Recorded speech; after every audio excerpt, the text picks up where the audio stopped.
Hare Krishna Krishna Krishna Hare Hare, Hare Ram Ram Ram Hare Hare, Hare Krishna Krishna Krishna Hare Hare,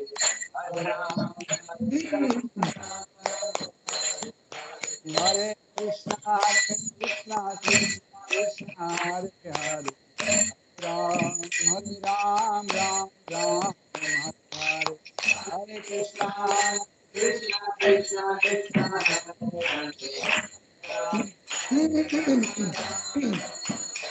Yodata Madhava Kunja Bihari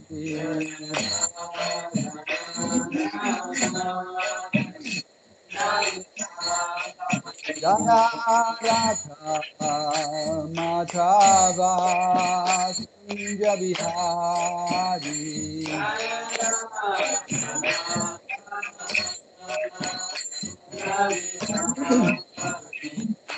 Gopi Jana Valabha Shivaradhari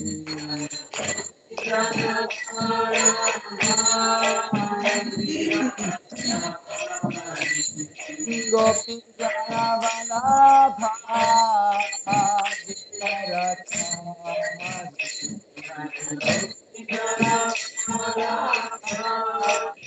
Giridharadhari Yashodanandana Jajajana Ranjana Yashodanandana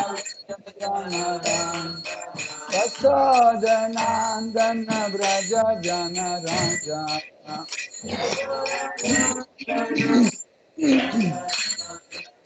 Yamuna Tira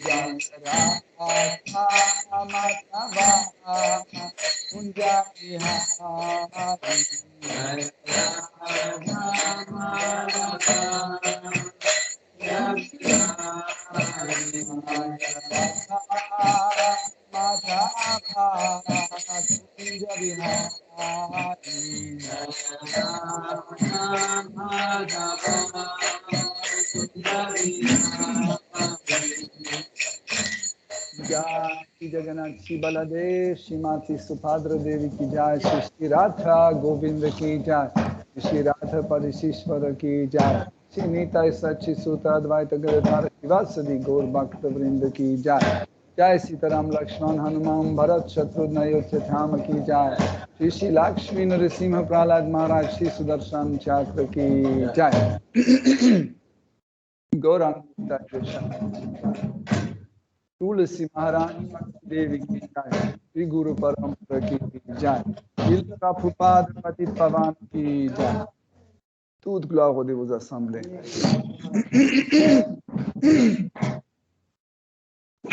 Om Adinati Mirandasya Janantana Salakya Kakshivamire Yenasmai Shivurave Maha Shri Chaitanya Bhiksamstapinam Yena Bhutale Svayam Pagatyam Svapantikam Shiro Yuta Padakamalam Shri Guru Vaishnava Supam Sahagana Raghunadham Vitam Tam Sajivam Sadvakam Savadam Parijana Saitam Chaitanya Devam Satha Krishna Padam Sahagana Lalita Shri Vishakam Vitamscha Hey Krishna Karuna Sindhu Dinabandhu Jagatpate Gopesha Gopika Kanta Radha Kanta Namostute Tapta Krishna Gaura Kirat Navanesh Vrishabha Sudevi Brahmi Hari Pancha Kalparu Yascha Dubheva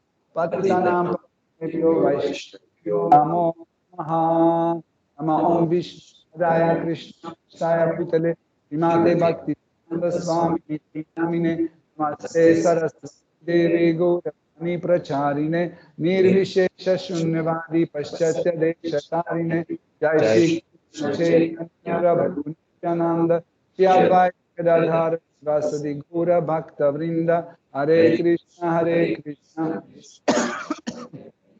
Hare Rama. Hare Nama, Hare Nama Eva Kevalam, Kalunasteva, Nasteva, Nasteva Gatiranyataha. Om Namo Bhagavate Vasudevaya. Om Namo Bhagavate Vasudevaya. Namo Bhagavate Vasudevaya. Om Namo Om Namo Bhagavate Vasudevaya.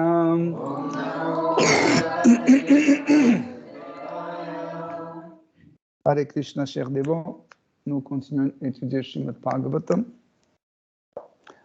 Donc, Srimad Bhagavatam, c'est un ouvrage très très ancien. Il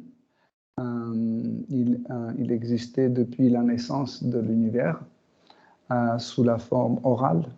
Et il y a 5000 ans, le grand sage Srila Vyasadeva, il a mis à l'écrit parce qu'il a vu que la mémoire humaine commence à affaiblir. Donc, dans Srimad Bhagavatam, il est décrit des événements qui sont passés des millions d'années avant. Donc, qui prouvent que l'humanité, la création universelle existe depuis des millions d'années et pas 5000 ans comme souvent on entend parler. Il y a des choses étonnantes qu'on voit dans la description de ces événements jusqu'au moment quand on comprend comment ça se passe. Par exemple, quand on étudie comment fonctionne l'énergie matérielle et toute autre énergie, de quoi est composé le corps humain et les corps des autres êtres vivants, quel est le rapport avec Dieu, la personne suprême, et les êtres vivants, etc. Quelle est la différence entre monde spirituel et monde matériel? Nous comprenons que il n'y a rien d'étonnant, c'est tout à fait possible, c'est tout à fait faisable. Donc,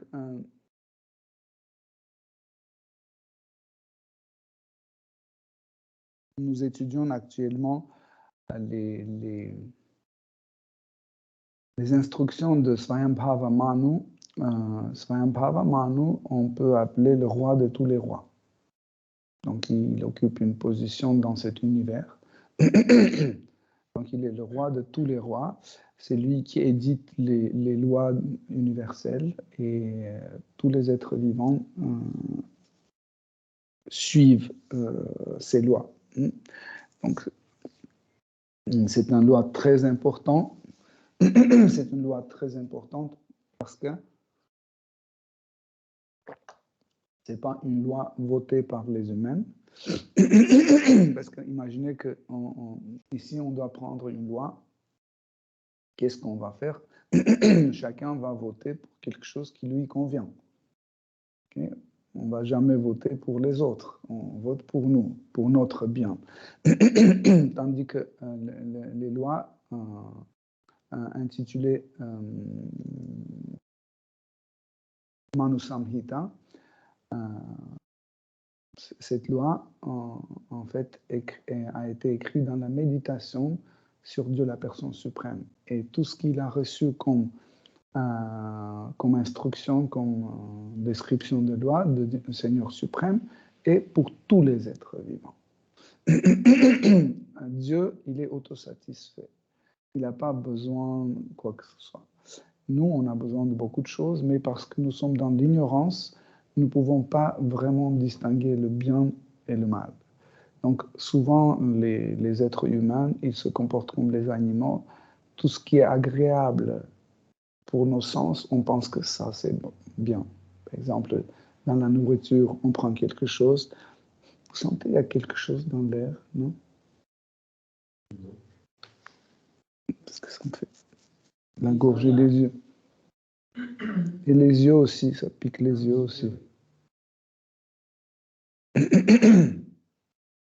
Ça devient plus en plus. Peut-être ouvre là.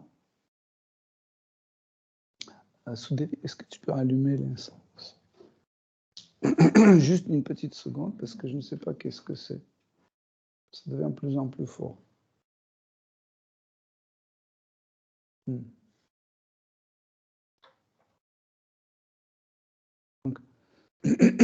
Donc, parce que Dieu, ou l'absolu, ou Krishna, on peut l'appeler par plusieurs noms, donc il est autosatisfait, il ne cherche pas à adapter une loi à ses besoins ou autres, mais il pense à tout le monde. C'est pour ça que Manu Samhita, écrit par Swayambhuva Manu, est destiné à toutes sortes des êtres humains, toutes sortes. Et chacun trouve en fait son devoir dedans. Par exemple, tu es un roi ou je sais pas, un médecin ou un ouvrier ou un commerçant, tu peux trouver la partie de loi qui te convient. Et en fait, cette loi est appliquée selon les qualités des êtres humains et pas selon la position occupée. Par exemple, je peux occuper la place de roi, mais j'ai aucune qualité d'être un roi. Donc, si j'ai les qualités d'un ouvrier, donc, et je fais quelque chose qui ne correspond pas à la loi concernant les, les rois, en fait, la pénalité qu'on peut appliquer pour les rois, ça ne me concerne pas parce que par les qualités, je suis un ouvrier. Donc ça, c'est ce système, on appelle Varnashrama Dharma, vous connaissez. Donc, et Swayambhuva Manu, en fait, il était un kshatriya lui-même. Kshatriya, c'est celui qui protège en fait le bien, la santé des autres, et ainsi que leur position sociale et leur bien et leur corps aussi. Donc, son petit-fils, bon, je ne vais pas raconter toute l'histoire, donc il a commis quelques erreurs, et lui, il est venu pour lui instruire, pour lui donner des instructions. Voilà, donc on continue à lire les instructions que son grand-père lui donne. Donc, Srimad Bhagavatam, 4e chant, 11e chapitre, à partir du verset 19.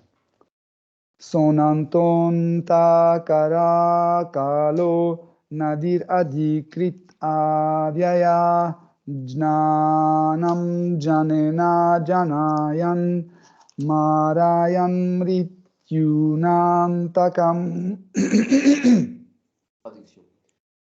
Cher Dhruva, Dieu, la personne suprême, existe éternellement, mais sous l'aspect du temps. Il se fait destructeur de tout. Bien qu'il soit le début de toute chose, lui-même n'a pas de commencement. Il ne connaît pas la fin. Quoique toute chose soit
tous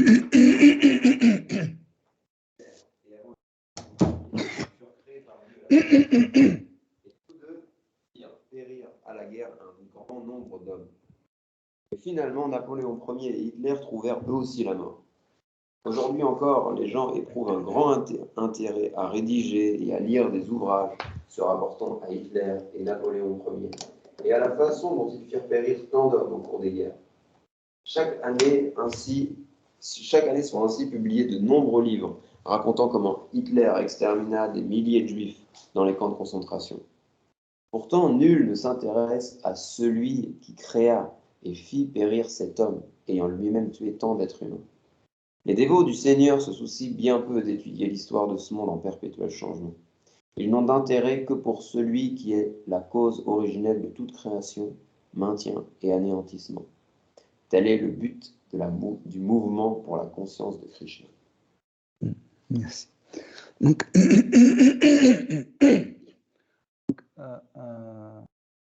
l'activité de chaque homme dépend du but de sa vie. Donc, le but de notre vie doit être défini parce que sinon, on devient un animal. On commence à descendre au niveau d'un animal. Parce qu'un animal a un concept de vie, c'est la satisfaction des sens. Par exemple, ils ne veulent pas sauver l'humanité ou offrir à l'humanité des valeurs esthétiques ou autres, ce genre de choses. Vous comprenez? À partir du moment quand les sens d'un animal sont satisfaits, il est content, il est heureux. Mais l'homme doit comprendre le but de la vie et toute son activité doit être liée à ce but de sa vie. Par exemple, si le but de ma vie est devenir célèbre, donc je peux atteindre ça tôt ou tard, okay? Et mon activité va avoir une stagnation parce que je ne vais plus faire des efforts parce que le but est déjà atteint. Vous comprenez?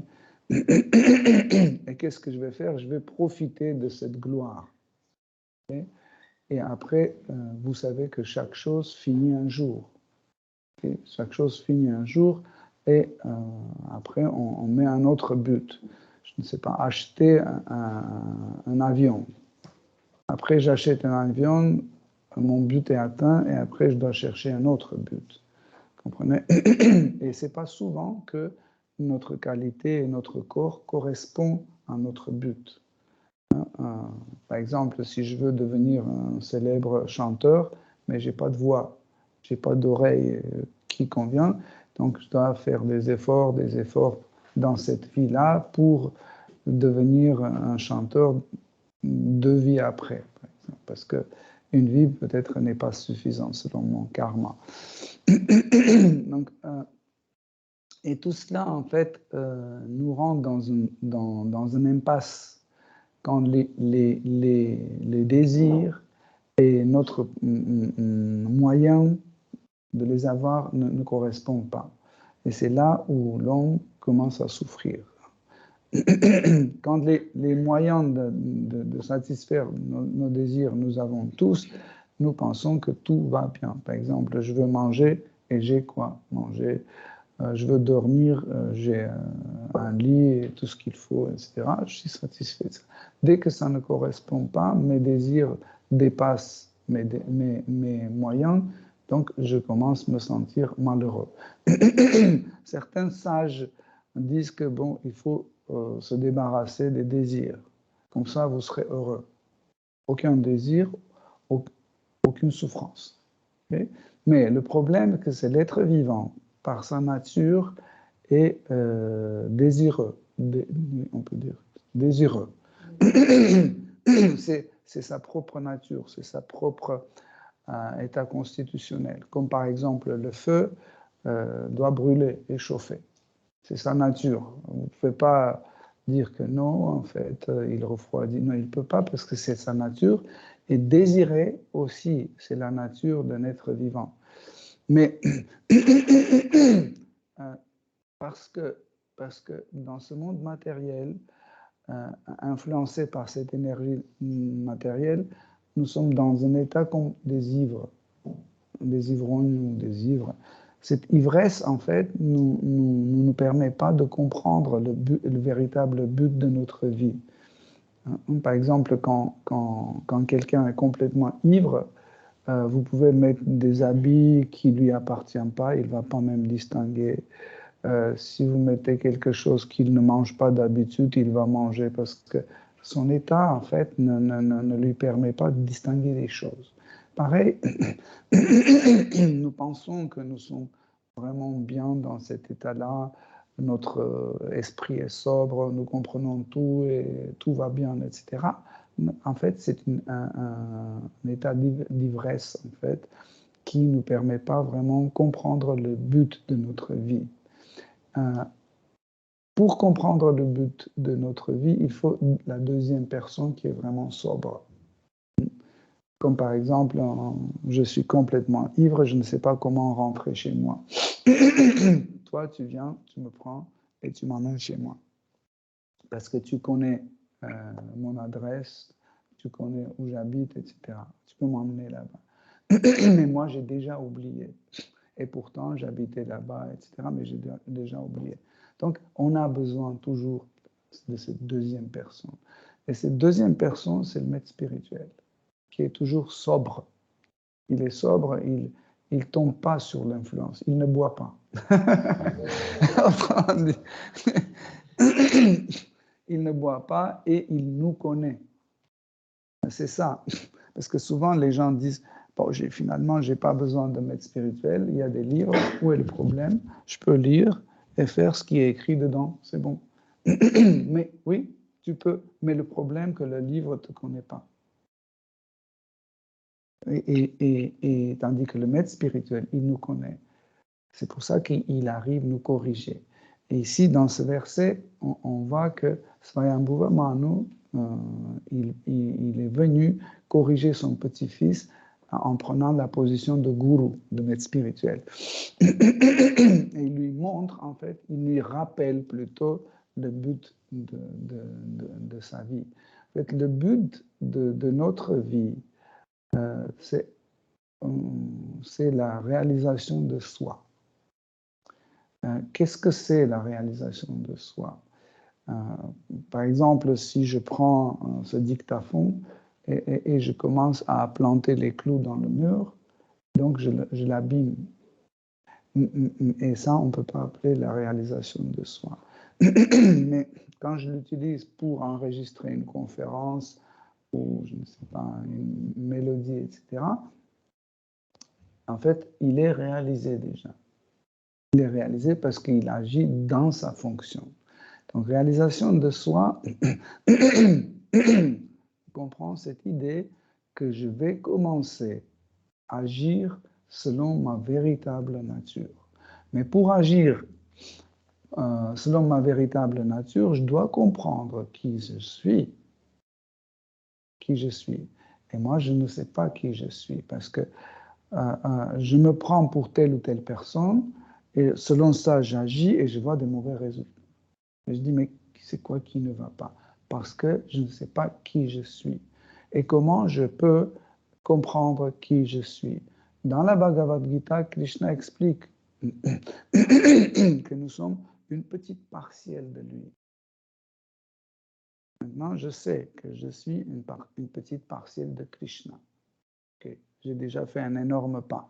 Mais oui, ce n'est pas suffisant. Pour savoir qui je suis, je dois comprendre qui est Krishna. Okay? Pour que je comprenne, je suis partielle de quoi? Par exemple, une petite partielle de sucre. Hein? Parcelle? Une petite parcelle de sucre. Okay? Donc, ça veut dire, je sais qu'il y a le gros sucre et je suis une petite parcelle de cette substance. Okay? Donc, et si je sais que je suis sucre, Donc, je sais que le tout est aussi le sucre. Pareil, quand je découvre ma nature, je découvre la nature de Krishna.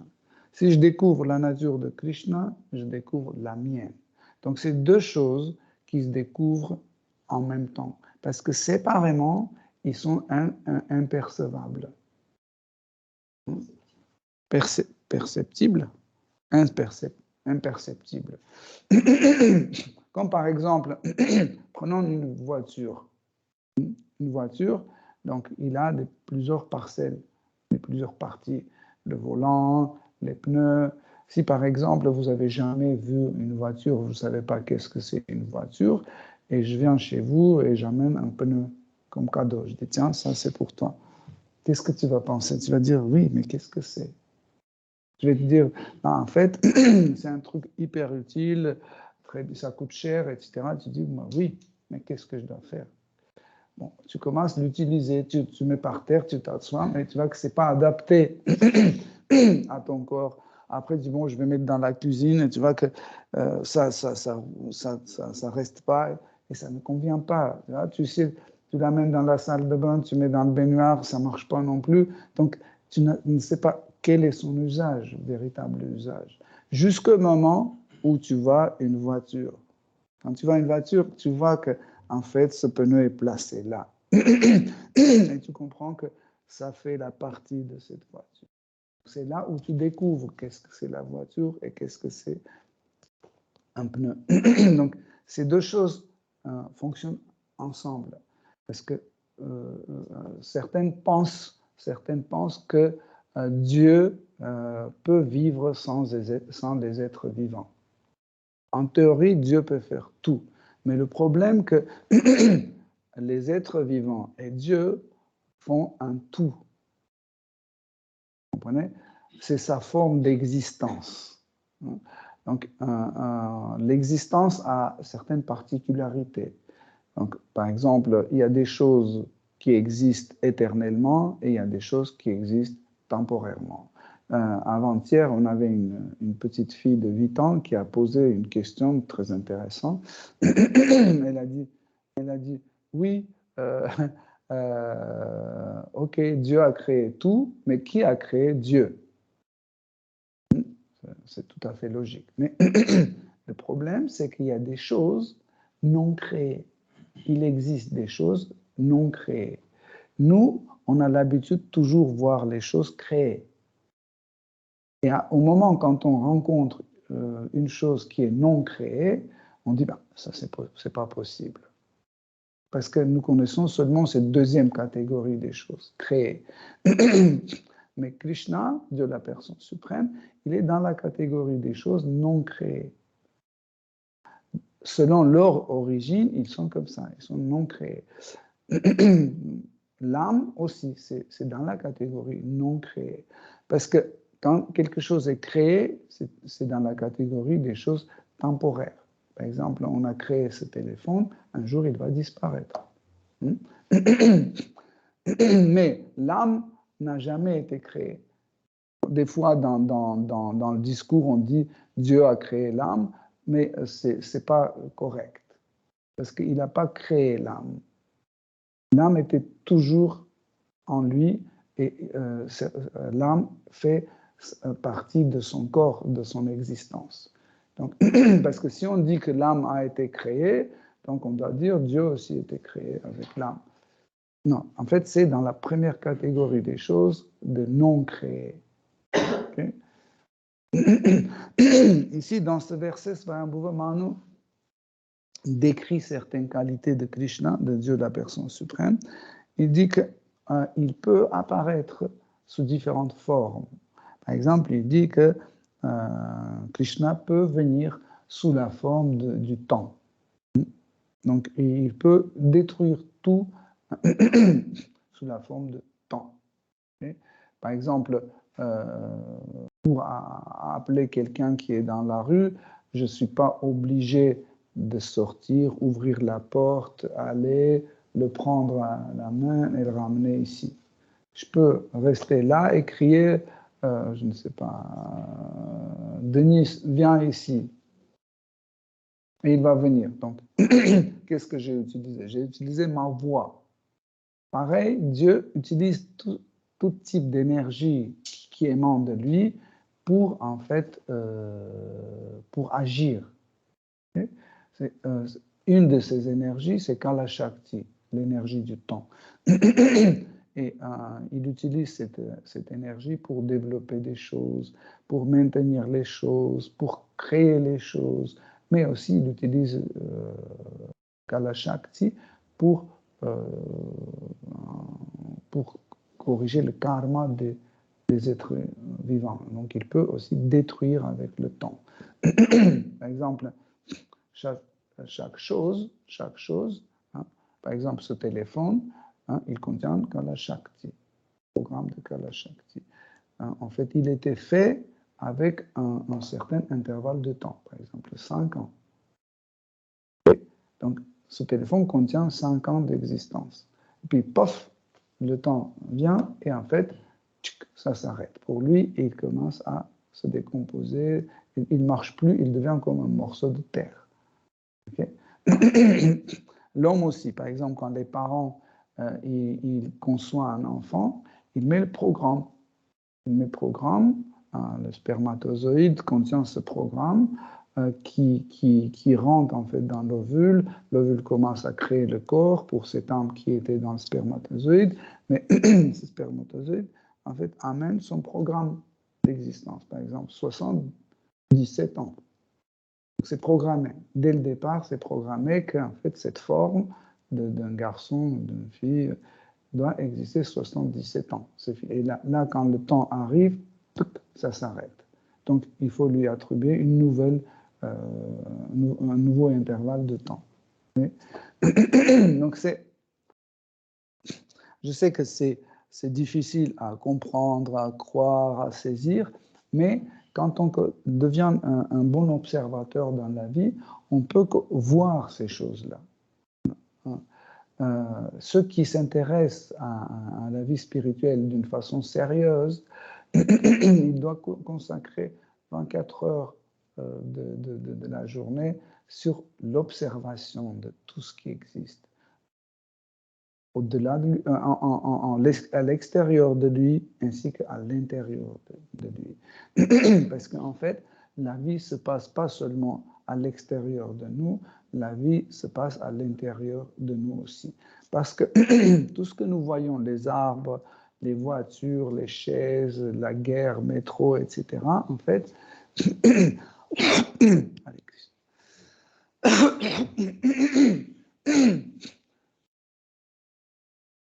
toutes ces choses-là, en fait, qui se trouvent à l'extérieur de nous, ils rentrent à l'intérieur de nous. Et il existe aussi à l'intérieur de nous. Et il commence à prendre une certaine influence sur nous. Comme par exemple, je ne sais pas, prenons le Covid. Okay? Il existe à l'extérieur de nous, mais aussi comme idée d'une maladie, une idée de souffrance, etc., ça existe à l'intérieur de nous. Et quand on pense que, ah oui, si j'attrape le virus, je serai malade, etc., on commence à souffrir. Et pourtant, on n'est ni malade, et à l'extérieur, il n'y a personne pour me faire souffrir, mais cette souffrance vient de l'intérieur.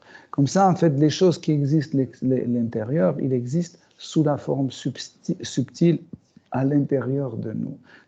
Par exemple, tes parents, ils existent sous la forme subtile sur la plateforme mentale en toi. Je ne sais pas, ton lieu de travail, tes mémoires de ton enfance, ton chien, ils sont tout dedans, en fait. Et comme ça, en fait, nous comprenons que l'homme vit deux types de vie sur deux types de plateformes. La plateforme grossière, qui concerne le corps grossier, et la plateforme subtile, où on dit plateforme mentale. Okay? Mais il y a aussi la troisième plateforme importante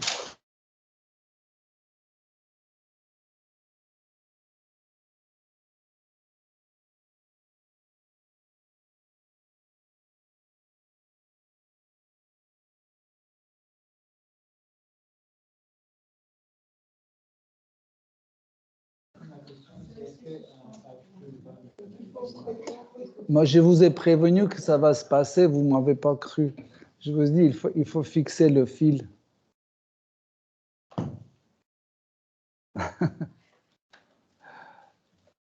Ça va, ça marche? Je sais pas. Ça marche après? C'est sûr?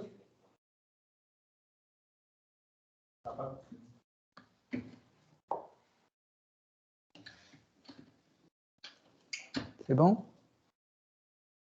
Oui, c'est bon. OK. Donc, il y a aussi une troisième plateforme d'existence, c'est la plateforme spirituelle. Donc, cette plateforme est difficilement perceptible par l'homme. Pourquoi? Parce que depuis sa naissance, il n'a jamais fait une expérience spirituelle. On lui a montré comment nourrir ce corps, comment laver ce corps, comment, je ne sais pas, amuser ce corps, etc.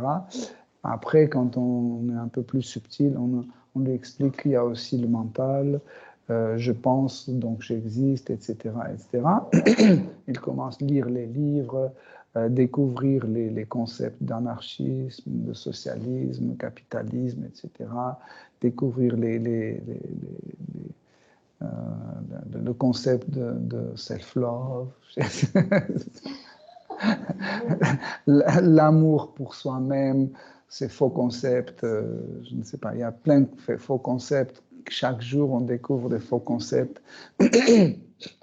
Et mais la plateforme spirituelle est difficilement accessible parce qu'on n'a pas encore cette expérience. Mais ça ne veut pas dire que si nous n'avons pas cette expérience, on n'a pas d'accès à cette plateforme ou à la vie spirituelle. Donc, pour cela, l'homme doit pratiquer une certaine vie, hein, qui doit être différente de ce qu'il a déjà pratiqué. Parce que si on ne change rien dans notre vie, il n'y a aucun changement. Par exemple, si je bois chaque jour, 3 bouteilles par jour, je serai constamment ivre. Okay? Et personne ne peut changer ça si je ne change pas ma vie. Si j'arrête pas de boire, je serai toujours ivre. Mais les gens disent non, tu me laisses mes bouteilles, mais dans un petit comprimé que je bois, comme ça, dès que je suis ivre, je bois. Non, tant que tu continues à boire, tu seras toujours ivre. Donc, pour avoir un changement, il faut arrêter de boire, donc il faut arrêter quelque chose, il faut changer la vie. Comme ça, en fait, si on veut vraiment comprendre qui est Dieu ou faire la réalisation de soi, on doit faire certains changements dans notre vie. Et ces changements doivent graduellement nous prendre de la plateforme grossière, amener sur la plateforme subtile. Après, quand on est plus ou moins s'établit sur la plateforme subtile, graduellement, on va monter sur la plateforme spirituelle. Mais cela doit être fait sous la guidance de maîtres spirituels. Pourquoi? Parce que nous ne connaissons pas bien ce corps. Nous ne connaissons pas, on ne distingue pas vraiment les bonnes voies et des mauvaises voies. Et des fois, je peux être sur la plateforme grossière, mais penser que je suis déjà là, sur la plateforme spirituelle. Par exemple, il y a des gens qui disent que quand tu fumes la drogue, tout de suite, tu rentres sur la plateforme spirituelle. Parce que tu ne sens plus ton corps matériel, etc. C'est un faux concept. C'est un faux concept. Et s'il n'a pas un maître spirituel authentique, hein, parce qu'il peut avoir un maître spirituel qui est un drogué aussi, donc comme ça il est bien, il apprend comment on peut se droguer. Voilà pourquoi en fait on doit avoir un véritable maître spirituel. Le véritable maître spirituel, quel est son rôle? Il veut prendre son disciple et amener à Krishna. C'est ça son rôle. Donc, pour lui, il ne veut rien du tout. Rien du tout, ni la gloire, ni l'argent, ni la position sociale, rien. La seule chose qu'il veut, en fait, d'amener son disciple à Krishna, aider lui progresser spirituellement. Donc, comme ça, en fait, en pratiquant certaines choses comme le chant de Mahamantra, en faisant certaines austérités, en renonçant à certaines mauvaises attitudes comme manger de la viande, boire l'alcool, fumer, etc., etc. Donc, petit à petit, on se débarrasse, en fait, de ces obstacles, de ces obstacles pour monter graduellement à ce niveau spirituel. Donc, ce processus, on appelle yoga. Yoga veut dire un lien. Mais nous ne pouvons pas créer ce lien par notre propre volonté. Ouais. Par exemple, je peux faire des efforts tout le temps, mais en fait, l'objet avec lequel je veux être lié, il peut refuser. Comme par exemple, il y a une très jolie fille et un garçon lui offre des fleurs. Et il pense que ça lui oblige de se marier avec lui. Non. Il peut même emmener une bague avec un diamant qui coûte très cher. Il peut offrir à cette femme une voiture, elle peut toujours dire non. Parce que ça n'oblige pas de l'accepter. Vous comprenez? Pareil, en fait, le processus de yoga lie un être vivant avec Dieu, la personne suprême. Mais Dieu n'est jamais obligé de nous accepter. C'est pas comme ça que, voilà, j'ai chanté Hare Krishna, donc le lien est tout de suite rétabli. Non. Krishna réserve toujours cet accès à lui. Donc il peut dire oui, il peut dire non.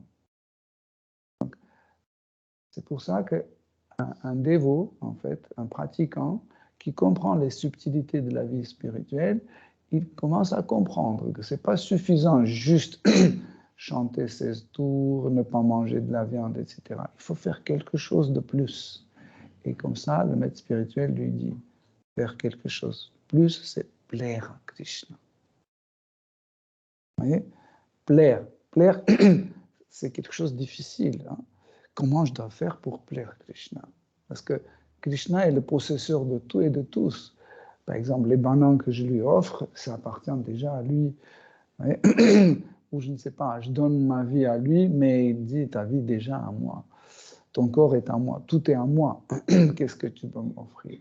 Et là, en fait, la seule chose qu'on peut offrir, c'est notre amour. C'est la seule chose, en fait, l'amour, c'est la seule chose que lui appartient pas.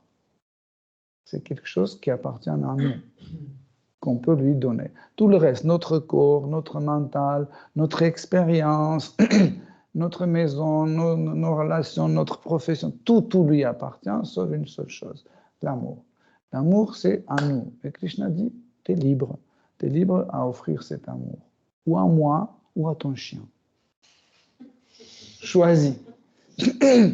Et les gens disent, bah oui, quand même, des regards, il est gentil. Et puis, oui, c'est vrai que Dieu, c'est important, mais regarde, dans les moments difficiles, tu n'es pas là, et mon chien, il est toujours là, donc je vais lui offrir mon amour. Mais il ne comprend pas, cette personne ne comprend pas qu'en fait, ce chien appartient à Dieu aussi.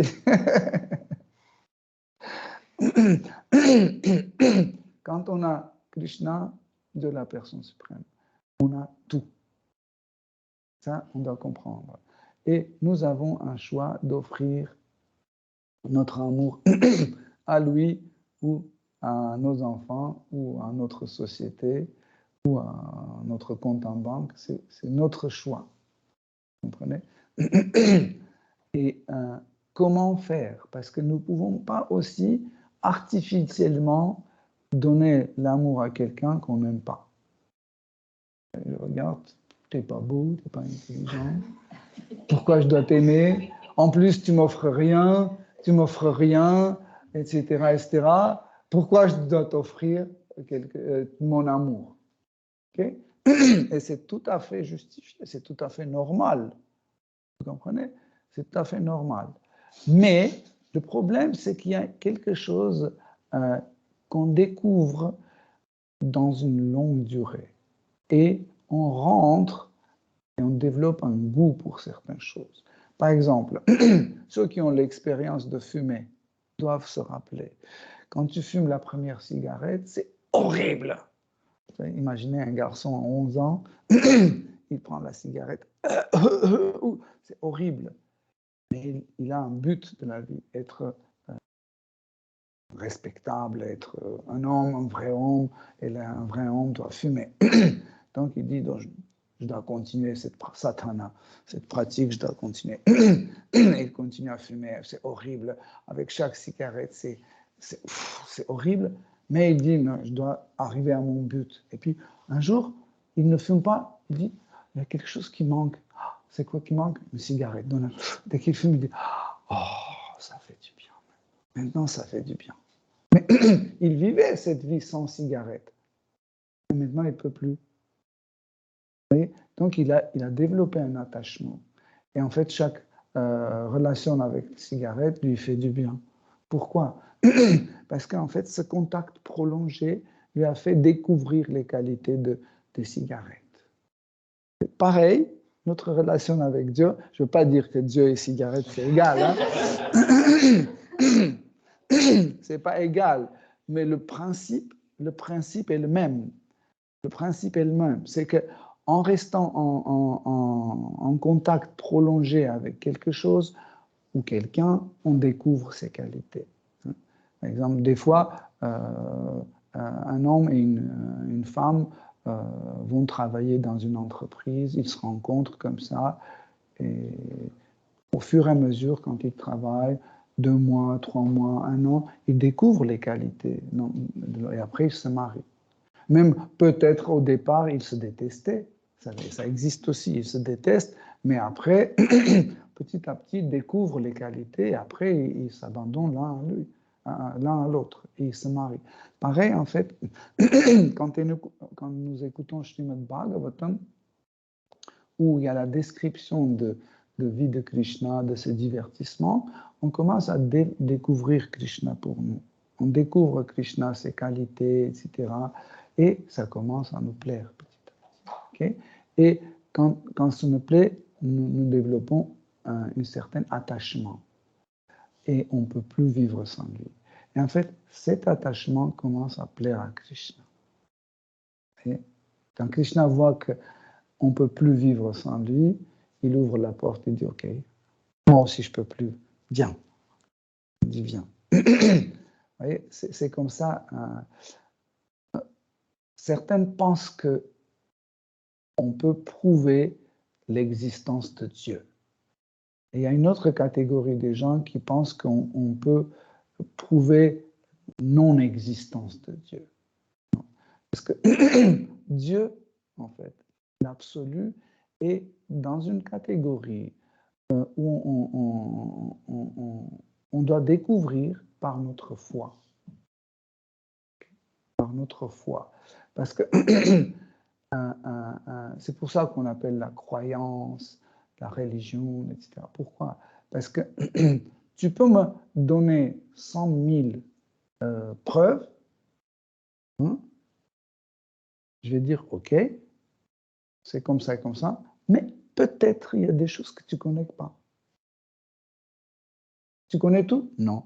Donc, tu vois, donc c'est pas assez, il n'y a pas assez de preuves pour dire que Dieu existe. Parce que moi aussi, je ne connais pas tout.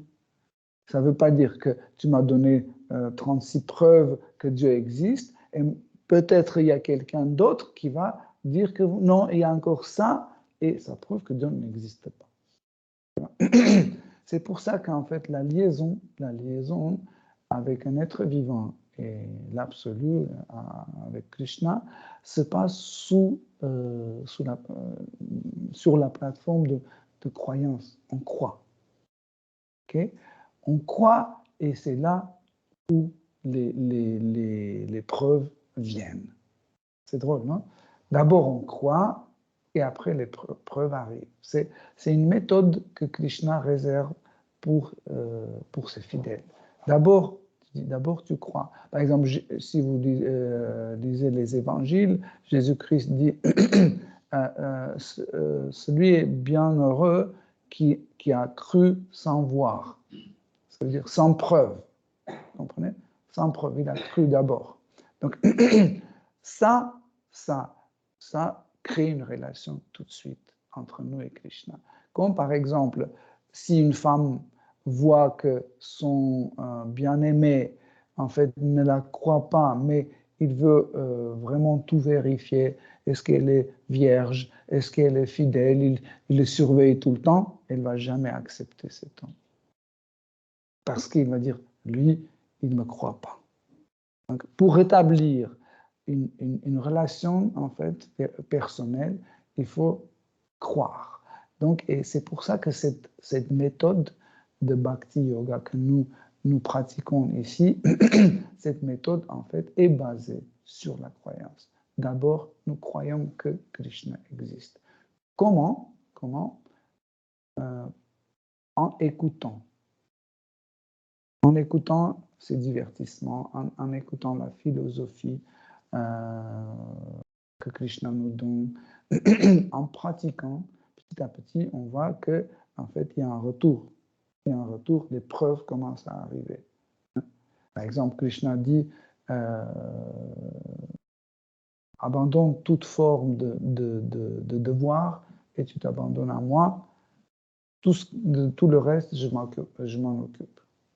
Je dis, mais c'est impossible. Qui va payer mon loyer? Qui va acheter un frigo pour moi, etc. Quelqu'un dit, ça, tu me laisses. Je vais m'en occuper. Toi, tu t'occupes de moi et moi, je m'occupe de toi. Tu dis, OK, je m'abandonne. Et puis, tu commences à faire tout ce que Krishna dit, etc. Et tu regardes, le frigo n'est pas là. Tu dis, mais Krishna, tu m'as dit, oui, il n'est pas encore là. Il va venir au moment quand il faut. Donc, c'est comme ça que ça marche. Donc, parce que Krishna n'est pas notre serviteur. C'est nous qui prenons la position d'un serviteur. Krishna dit, le frigo va venir quand tu vas vraiment me servir, quand tu vas prendre la position de serviteur. Et là, tu veux que je devienne ton livreur de frigo. Il dit non, notre contrat n'était pas comme ça. Tu deviens mon serviteur et comme ça, le reste, je m'en occupe. Quand, comment, c'est moi qui décide. C'est comme ça que ça marche. Et en fait, quand Krishna s'occupe de son fidèle, il le met souvent dans des conditions incompréhensibles. On ne comprend pas pourquoi on est tombé malade. On ne comprend pas pourquoi notre enfant a quitté la maison et est parti. Nous ne comprenons pas pourquoi j'ai pas d'argent. On ne comprend pas pourquoi on porte des masques, etc. En fait, il y a plein de situations dans lesquelles Krishna nous met pour notre bien, pour que nous comprenions que tout est sa miséricorde. C'est difficile de comprendre pourquoi la miséricorde, des fois, prend les formes difficiles à accepter, comme la violence. Hein? Par exemple, qui peut dire que la violence, c'est une miséricorde, hein? Mais c'est comme ça. Quand il y a une violence, c'est une miséricorde aussi. Mais Krishna dit, toi, tu n'appliques pas la violence sans ma permission. Okay? C'est pour ça que, par exemple, quand on arrête de manger de la viande, on accepte cette idée de ne pas appliquer la violence. Vous comprenez? Attends, 2 secondes, on va tourner. Okay. Donc, dans ce verset, Swayambhuva nous dit à son petit-fils Dhruva Maharaj, il dit que Krishna n'a pas de début et il n'a pas de fin. Donc, mais il peut devenir la source de début de quelqu'un ou quelque chose, et il peut aussi être la fin de quelqu'un ou de quelque chose. Donc, il dit qu'il est inépuisable. Ça, c'est extraordinaire. Pourquoi Krishna n'est pas épuisable? Épuisable. Pourquoi il n'est pas épuisable? Pourquoi? Parce qu'il est la source. Par exemple, quand vous avez une petite pile dans votre appareil, okay, il donne l'énergie jusqu'à certains moments, et après, c'est épuisé. L'énergie est épuisée. Pourquoi? Parce que on peut penser que cette petite pile est la source de l'énergie, mais elle n'est pas la source de l'énergie. Elle est celui qui contient ce qui vient de la source. La source, c'est, quand on dit la source, en général, la source, la notion de source, c'est ce qui est primordial. Ce qui vient de, c'est la source de toutes les sources. Pareil, en fait, par exemple, je commence à vieillir, petit à petit, je suis encore plus faible, après, je ne peux plus bouger, etc. Je suis épuisé complètement. Okay? Pourquoi? Parce que Krishna m'a donné une énergie pour, je ne sais pas, 77 ans. Il a donné l'énergie à cette quantité, je l'ai épuisé, c'est fini. Mais lui-même, il est la source. Il est la source. La source, ça veut dire que tout vient de la source. Source ne peut jamais être épuisée. Et c'est pour ça que, ici, Swayambhuva nous dit que même si tu vois le monde disparaître, etc., sache que Krishna ne va jamais disparaître, parce qu'il est la source. C'est lui qui décide à qui et combien d'énergie il doit attribuer. Ici aussi, il dit que le phénomène de naissance et de la mort est aussi des formes de Krishna. Donc Krishna peut apparaître comme la naissance et Krishna peut apparaître comme la mort. En fait, qu'est-ce que ça veut dire la naissance? La naissance, c'est que quand Krishna met en contact ou branche nous sur un certain corps. Parce que l'âme se trouve ici. Imaginez, le corps se trouve là. Okay? Comment les brancher? L'âme ne peut pas brancher elle-même. C'est Krishna qui la branche. Dès que l'âme est branchée avec ce corps-là, l'âme pense qu'elle se trouve ici, tandis qu'elle est là. Vous comprenez? C'est un phénomène extraordinaire.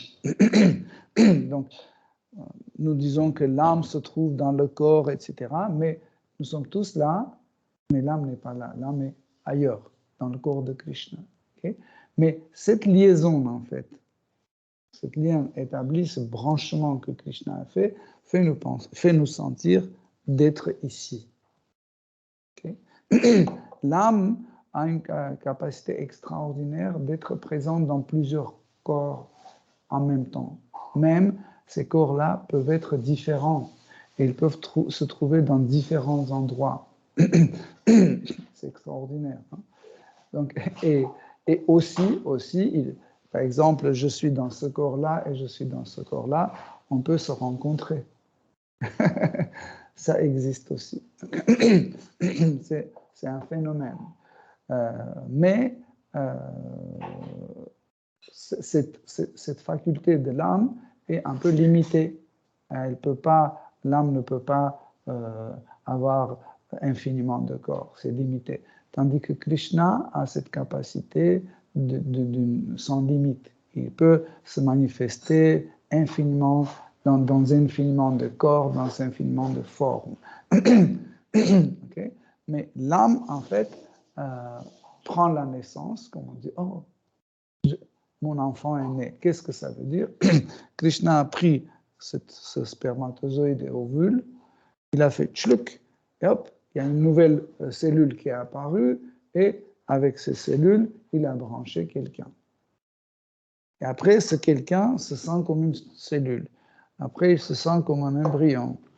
Après, il se sent comme un petit bébé comme ça. Après, il est né, il se sent un petit enfant comme ça. Après, il regarde dans le miroir, il se sent comme un homme avec des moustaches. Après, il se sent comme un vieux. Il dit, ah, qu'est-ce que je suis devenu? Et après, la mort, c'est quand Krishna coupe ce lien. Il débranche le fil, c'est fini. Et il rebranche ailleurs.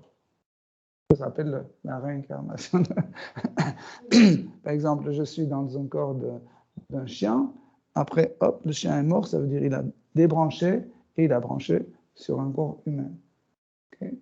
Et après, j'ai vécu. Et puis, au moment de mort, j'ai pensé à un dauphin, par exemple. Il a débranché, il a rebranché sur le corps d'un dauphin. Et ça veut dire la naissance. Donc la naissance et la mort, en réalité, c'est un branchement et un débranchement. Parce que l'âme vit éternellement. Juste, en fait, au moment, c'est extraordinaire, au moment qu'on est branché sur un corps, tout de suite, on se sent être là et être ça. Cette chose-là. Ce phénomène, nous pratiquons chaque jour. Hein. Par exemple, quand vous achetez une nouvelle voiture, elle est tellement belle, jolie, etc., on est tellement bien attaché, c'est le même principe, on s'attache. Et quelqu'un qui nous raye la voiture, écrit quelque chose dessus, on arrive, comme si c'est nous, nous étions touchés. Mais ce n'est pas nous, c'est la voiture qui a été touchée. Mais pourquoi ça nous fait mal? Parce qu'on est lié à cette voiture. Donc, pareil, la liaison entre l'âme et le corps, ça se passe de cette façon-là. Okay? Donc, en effet, le phénomène de naissance et de mort n'est pas compliqué à comprendre si on laisse nos anciennes concepts d'existence que nous avions, que nous sommes la matière, etc., qu'on vit une seule fois, etc. Si on laisse et on commence à réfléchir et voir, on va découvrir tout ça dans la nature autour de nous. Ok? Bon, Hare Krishna. On va s'arrêter aujourd'hui ici. Si vous avez des questions, des commentaires. Oui, j'ai des questions. On dit qu'on l'âme et la vie, c'est déjà prévu combien d'années il va vivre. Et en même temps, c'est Krishna qui est prise et qui enlève les prises. Est-ce que ça peut prolonger la vie ou ça a déjà prévu et ça ne change pas? En réalité, c'est le phénomène de karma. En fait, au moment de mourir, notre vie dans le futur corps humain est déjà définie. Par exemple, disons que 90 ans. Okay? Mais je peux changer. Parce qu'en changeant le présent, on peut changer le futur. Okay? Je peux faire des changements. Le principe de karma, ce n'est pas un principe béton, inchangeable, non. On peut changer. Par exemple, dans Srimad Bhagavatam, Maharaj Parikshit écoute le discours de Shukadev Goswami, et Shukadev Goswami dit que nous pouvons changer notre karma. Par exemple, en faisant des austérités, en faisant des renoncements, en faisant des sacrifices, on peut changer notre karma, prolonger notre vie, raccourcir, etc. Mais Parikshit Maharaj, il a dit, à quoi ça sert tous ces efforts? Parce que au final, ça va revenir au même. Par exemple, si j'ai prolongé ma vie ou raccourci, ça va s'arrêter encore et ça va se refaire. À quoi ça sert? Et il dit que ça ressemble à un bain d'un éléphant. L'éléphant rentre dans l'eau, il se lave bien, après il sort, il prend le sable et la boue, il se jette sur lui et il part comme ça. Il dit ça revient au même. Donc, pour ça, en fait, faire des efforts pour changer la durée de notre vie, etc., c'est absurde parce que les Védas disent que toutes les conditions dans ce monde matériel sont égales ou égaux. Égales. Toutes les conditions sont égales. Par exemple, la position d'un clochard et la position d'un roi dans ce monde matériel, c'est les mêmes. Par exemple, le roi a certaines choses que le clochard n'a pas, et le clochard a certains avantages que le roi n'a pas. Okay? Par exemple, un roi ne peut pas se permettre rester par terre sur le trottoir et boire directement de bouteilles. Il ne peut pas se permettre ça.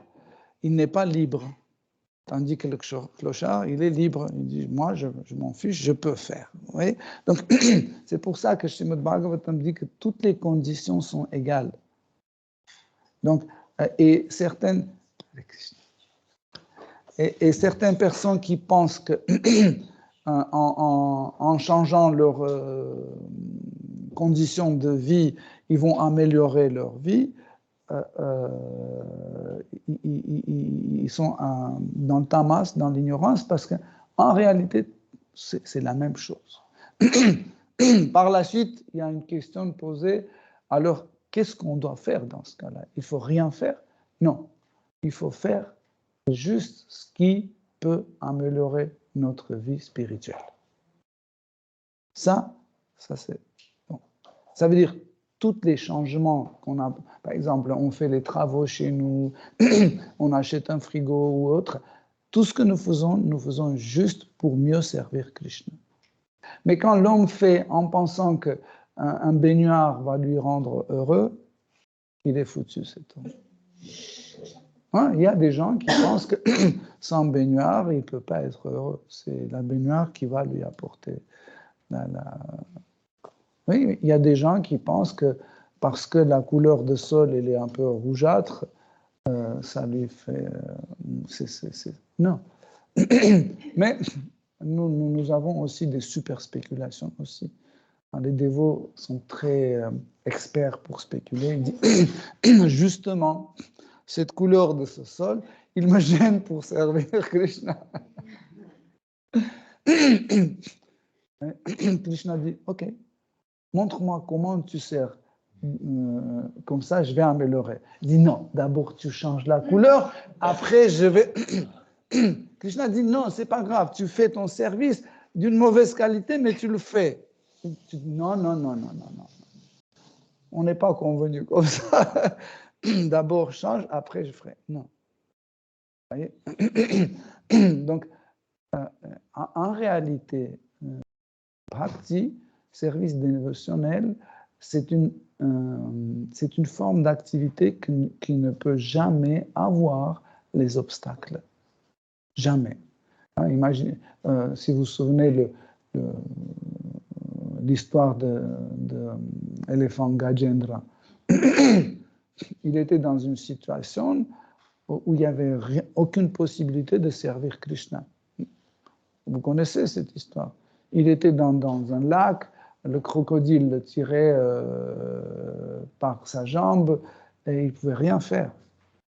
Mais Krishna, dans son cœur, a dit que pour Bhakti, il n'y a aucun obstacle. Qu'est-ce qu'il a dit? Qu'est-ce qu'il a fait? Il a commencé à glorifier Krishna. Glorifier Krishna, c'est aussi une forme de service dévotionnel. Okay? Donc, c'est quoi qui vous dérange de glorifier Krishna? La couleur de sol?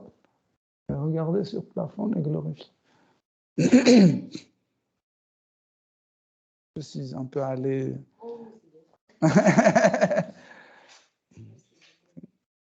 Si vous avez d'autres questions.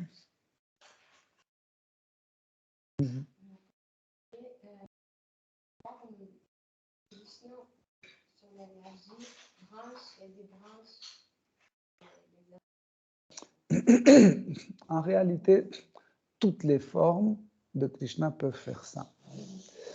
En fait, selon notre type de relation avec Krishna, c'est telle ou telle forme qui fait ça. Par exemple, le corps de Mère Yashoda est branché par Krishna Gopal. Le petit Krishna est branché par la forme de Krishna. On l'appelle l'âme suprême, Paramatma. Paramatma, on appelle Paramatma Kshirodakasha Vishnu dans ce monde matériel. Mais Paramatma veut dire l'âme supérieure. Et nous avons toujours besoin de cette âme supérieure. Nous avons besoin toujours Paramatma. Et Paramatma, c'est aussi un rôle que Krishna fait ou occupe. Dans le monde matériel, pour ceux qui ignorent Krishna, donc c'est Paramatma, la forme de Krishna à 4 bras, qui branche à toutes ces formes-là. Mais à partir du moment quand quelqu'un découvre par exemple Narasimha, c'est Narasimha qui devient celui qui branche à ce corps-là. Pour celui qui adore Narayana, c'est Narayana fait cette fonction. Parce que qu'est-ce que ça veut dire Atma, l'âme? L'âme, c'est celui qui anime le corps. Okay? Animer le corps, c'est pas seulement donner l'énergie pour bouger, etc. Mais aussi pour être. Vous comprenez? Pour être. Par exemple, pour être Nanda Maharaj, je dois recevoir une énergie, non, je ne vais pas trop détailler, un bhava, je dois recevoir une certaine énergie, un bhava, qui vient de la part de Krishna pour me sentir, pour être le Père de Krishna. C'est sensation d'être. Oui, oui. Pour sensation d'être, vous comprenez? Ça, en fait, c'est telle ou telle forme de Krishna. Ou par exemple, si c'est, je ne sais pas, Kapila. Okay? C'est Kapila qui branche parce que nous aimons cette forme et on veut avoir cette liaison seulement avec lui, parce que c'est lui qui nous attire, c'est lui que j'admire, etc. Et en fait, il anime notre corps, pour qu'on devienne cette personne, pour qu'on soit cette personne qui peut être en relation avec lui. Okay? Et comme Paramatma, n'importe quelle forme de Krishna est Paramatma. Nous sommes habitués à dire que Paramatma, c'est Kshirodakasha et Vishnu, troisième Purusha Avatara dans ce monde matériel, mais chaque forme de Krishna peut devenir, pour son fidèle, peut devenir Paramatma. Ça veut dire animer le corps et donner en fait ses bhavas pour que cette personne se sente telle ou telle. Par exemple, il me donne des émotions, certaines bhavas, certaines bhavas, c'est dans la catégorie de vibhava, en fait. Il me donne ces émotions et je me sens comme son ami. En fait, les vibhavas, c'est la cause de l'apparition, de la manifestation de rasa. J'ai cette sensation, mais je ne suis pas encore. Et quand Krishna me donne cette émotion, je commence à me sentir déjà son ami, sa mère, son frère, etc.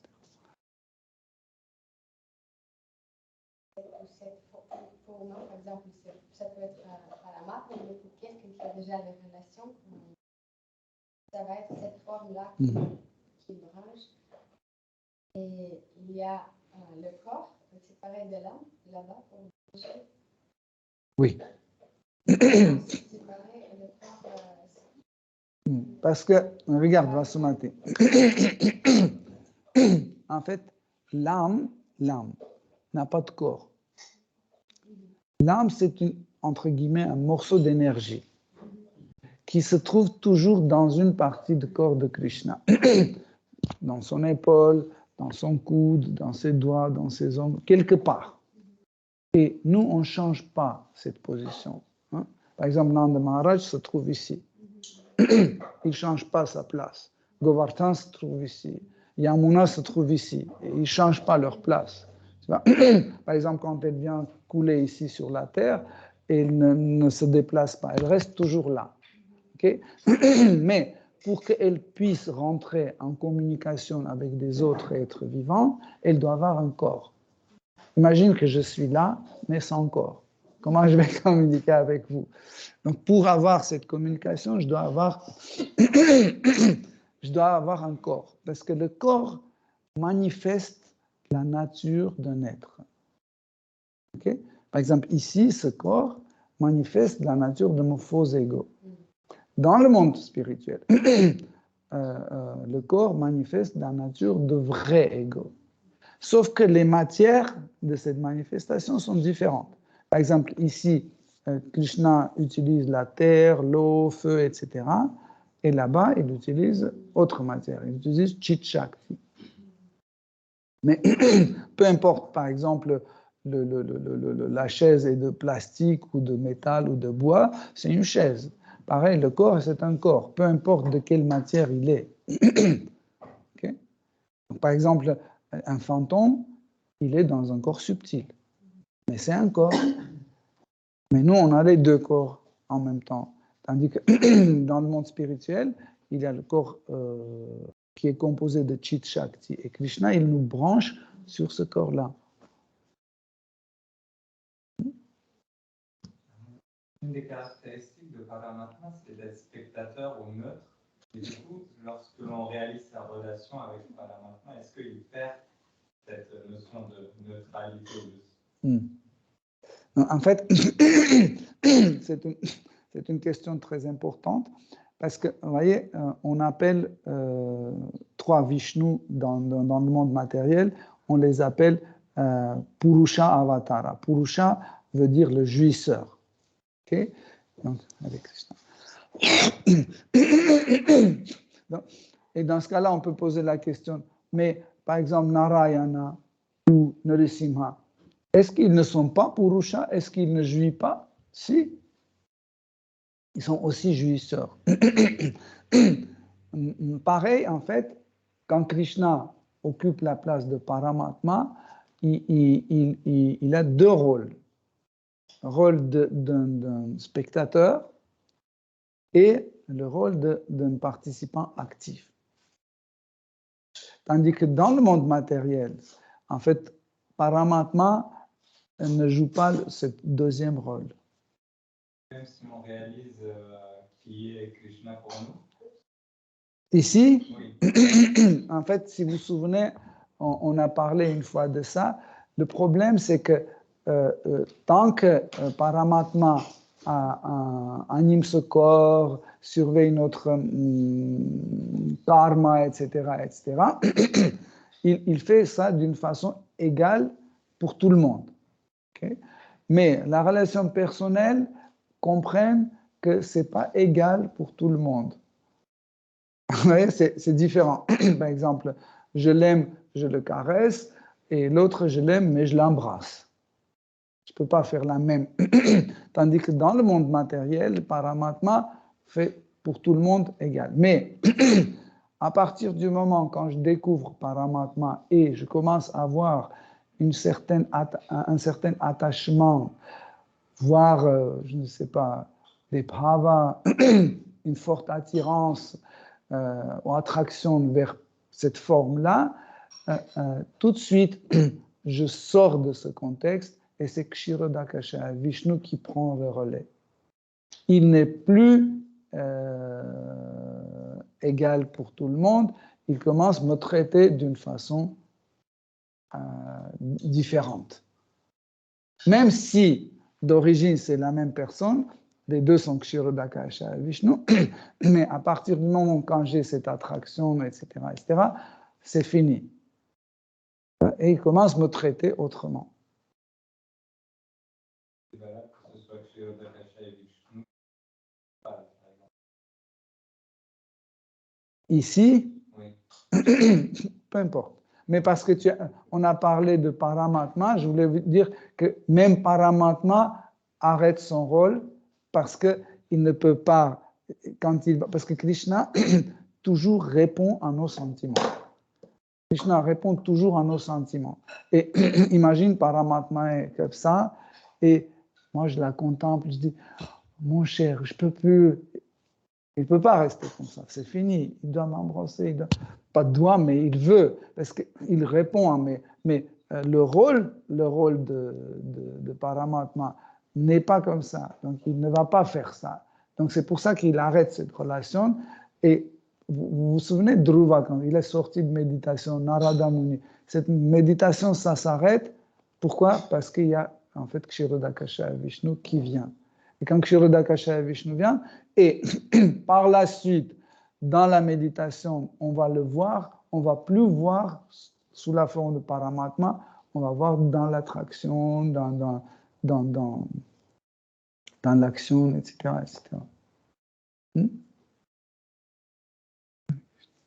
Mais ce qui concerne dans le monde spirituel, en fait, n'importe quelle forme de Krishna continue à animer le corps, mais il anime selon rasa. Ça veut dire pas juste les fonctions vitales. Hein? Parce qu'ici, la Paramatma assure les fonctions vitales. Vitales parce que c'est la vie matérielle, donc on dépend de carburant. Là-bas, l'idée de vitalité, c'est rasa.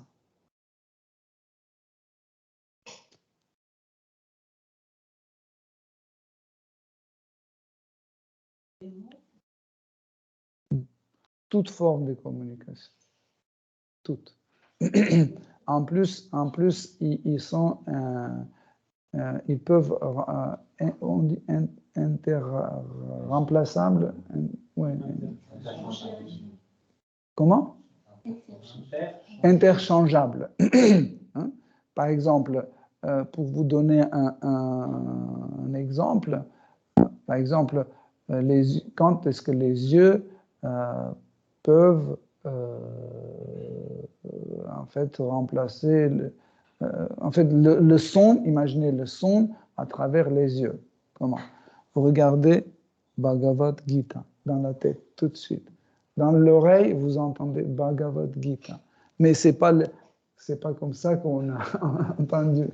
À travers les yeux, on a entendu Bhagavad Gita. Ok? Ou par exemple, avec les yeux fermés, vous caressez un chat.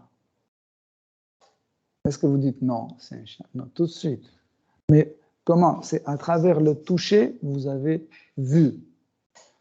Donc, même, imaginez si cela est possible dans le monde matériel, cela est possible millions de fois plus dans le monde spirituel. Mais les mots aussi, en fait, c'est une forme de communication importante, surtout le sanskrit, parce que le sanskrit, il est extraordinaire. Plus je le découvre, plus je suis fasciné, parce qu'en fait, le mot a infiniment de sens. Par exemple, dit, oui, par exemple, bhava, ça peut signifier ça. Par exemple, 30, 40 sens. Et après, j'ai compris, non, infiniment de sens. Il suffit juste placer un peu à gauche ou placer encore à droite dans la phrase, et tout de suite, ça change son sens. Donc, on utilise les mots, on peut utiliser les regards, on peut utiliser des moyens d'expression conceptuelle. Par exemple, les gopis, ils peuvent envoyer plein de messages très, très décodés, très codés, et personne, à part Krishna, ne peut les décoder. Par exemple, Krishna reçoit une pétale de rose avec une empreinte d'ongle dessus.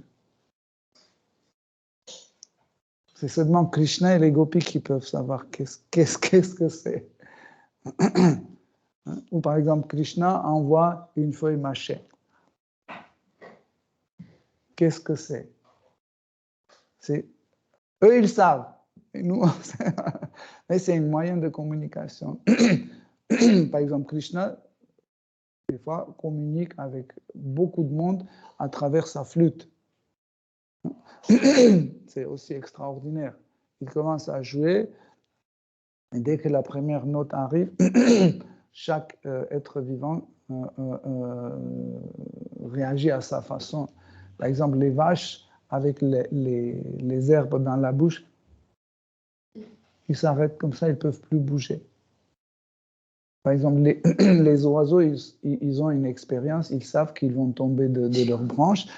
Dès qu'il entend les premières notes de flûte, il serre bien les branches pour ne pas tomber, et après il tombe. Accroché comme ça, vous imaginez. Yamuna, par exemple, Yamuna agit autrement. Par exemple, elle peut devenir complètement dure. L'eau peut durcir complètement, et les oiseaux qui sont, par exemple, les cygnes, etc., ils restent coincés dedans. Ils ne peuvent plus sortir. La couleur peut changer, elle devient comme saphir, foncé, bleu foncé, saphir, et ne bouge plus.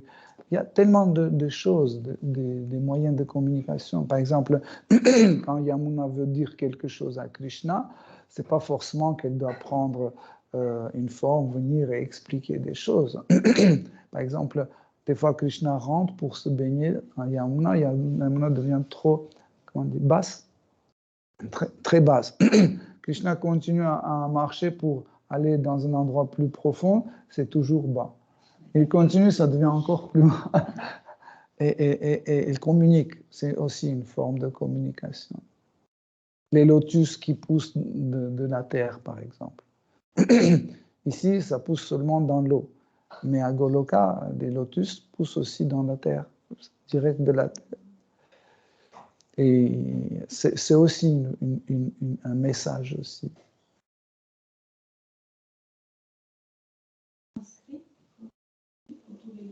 Oui.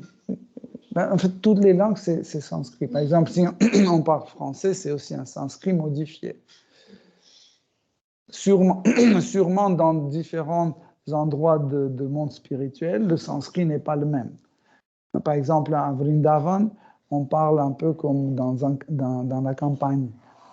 C'est pas la même que on parle, par exemple, à Vaikunta. À Vaikunta, c'est comme à Paris.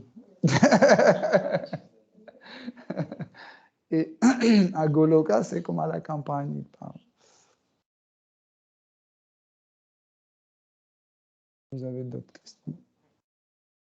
Si on parle d'égout et attachement pour Krishna, par exemple, si on fume,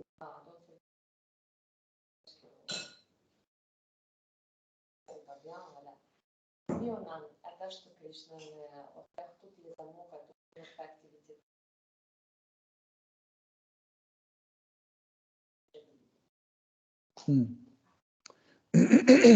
En fait, Krishna dit tout est possible. Par exemple, on peut dire, est-ce que c'est possible qu'un jour Nanda Maharaj tombe dans le monde matériel? C'est possible, mais ça ne sera jamais produit. Ça. Tout est possible.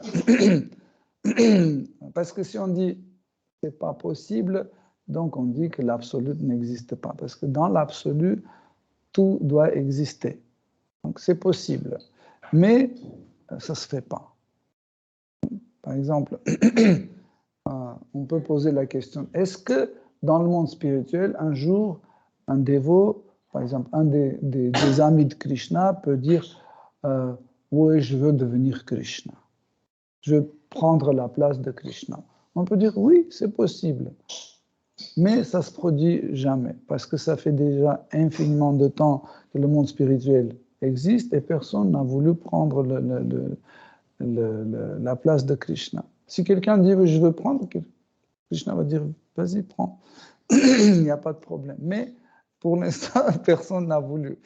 Mais aussi, ce genre des situations peuvent arriver quand un dévot a besoin d'un bhava, une émotion qu'il ne peut pas obtenir sur place là-bas. Donc, il doit venir ici pour recevoir cette émotion. Par exemple, une émotion de séparation. Parce que dans le monde spirituel, Krishna est toujours présent. Même quand il est absent, il est présent. Okay? C'est une particularité de Krishna. Krishna est présent sous différentes formes. Par exemple, il peut être devant nous, okay? Et il peut ne pas être devant nous, mais il peut être dans le sari de Srimati Radharani.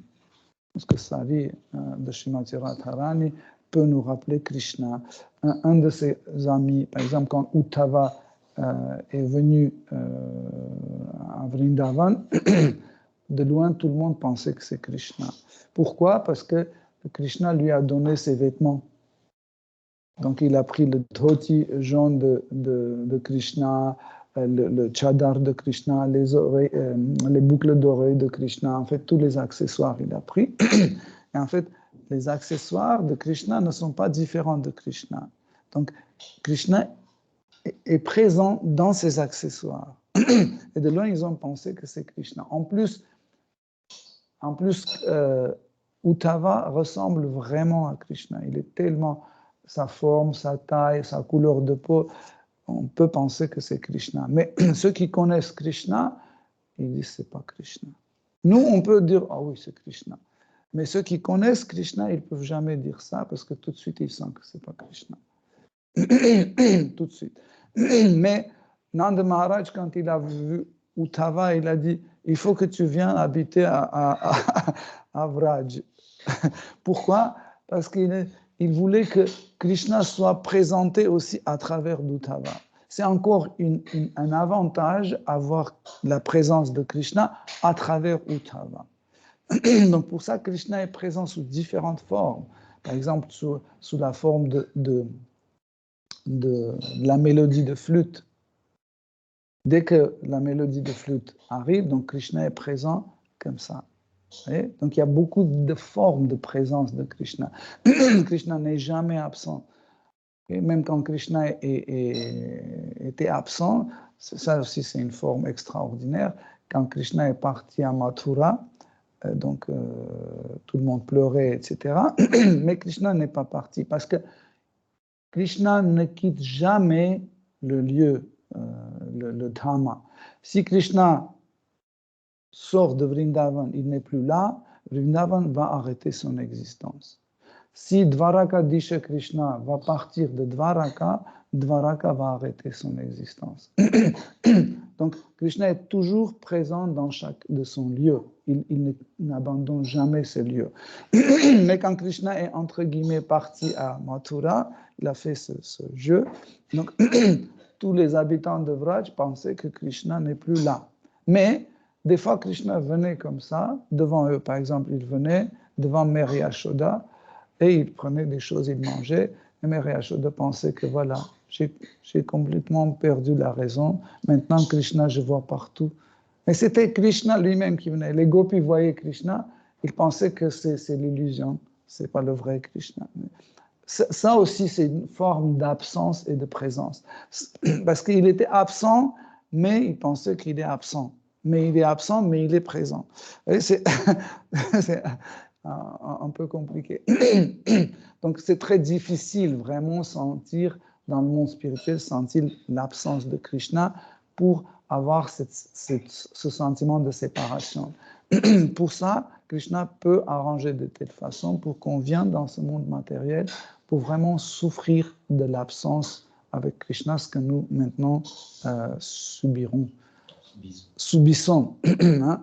Parce que là, je ne peux pas dire « Oh, Krishna, tu es là. Oh, mon cher Krishna, tu es dans mon cœur. » Je souffre parce qu'il n'est pas là. Je cherche, je ne trouve pas ni dans mon cœur, ni devant moi, ni dans les livres. Je vois « Oh, Krishna dit ça, etc. » Mais je dis « Mais non, il n'est pas là. Même si c'est écrit, il n'est pas là. » Et ça fait souffrir. Mais cette souffrance, en fait, cultive certaines émotions, certaines bhavas, okay, que tu ne peux pas cultiver là-bas à cause de l'éternelle présence de Krishna. Ben oui, c'est pour ça qu'on dit que Maya veut dire aussi miséricorde. Ouais, parce que cette Maya, l'illusion énergie matérielle, c'est aussi, Maya veut dire aussi illusion, pas seulement illusion, ça veut dire aussi la miséricorde. Donc, miséricorde est arrivée. Jai. Ok, Hare Krishna, chers dévots, merci beaucoup pour votre attention. Shri Srimad Bhagavatam ki Jai, Srila Prabhupada ki Jai. Toute gloire de vos assemblées. Hare Krishna.